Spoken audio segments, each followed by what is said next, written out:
คงต้องยอมเสียใจพอเจ้าหาเขาพออายคนนี้บ่ได้มียังจะให้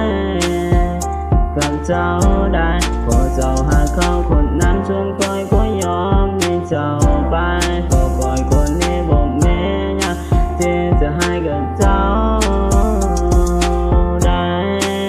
แต่เจ้าหาเขาส่วนคอยก็คงต้องห้องให้ส่วนเจ้าก็คงต้องจากไปและบ่มีวันที่จะได้เจ้านั้นกลับมาแทนที่ได้เลยโย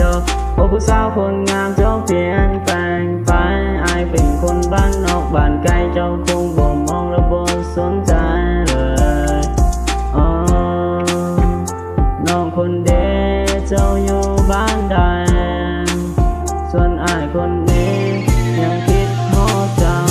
บ่มีวันที่จะได้เจ้าจะบ่มีวันที่สิติดเจ้าอยากให้เจ้านั้นกลับมาแต่เจ้าบ่หัวใจก็คงมีไปเลยก็คงบ่มีภัยยังท่าเจ้าอยู่หน้าอยู่บนนี้บนสองเฮานั้นเคยกินเข้าป่าแต่เจ้าบ่เลยไม่สนใจ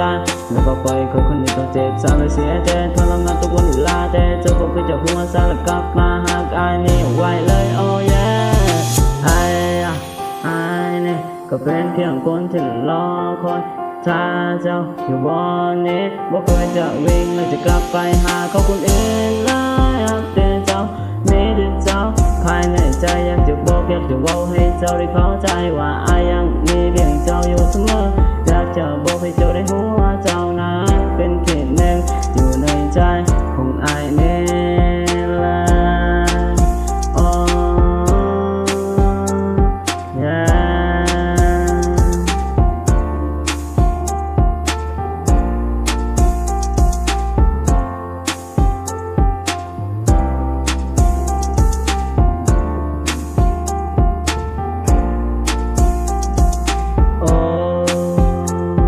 คนเดียวเจ้าไปกับเขาส่วนอายคนนี้เป็นคนเฝ้าคอยและยังคิดหาแต่เจ้าอยู่อยากจะบอกให้เจ้าได้ยินและ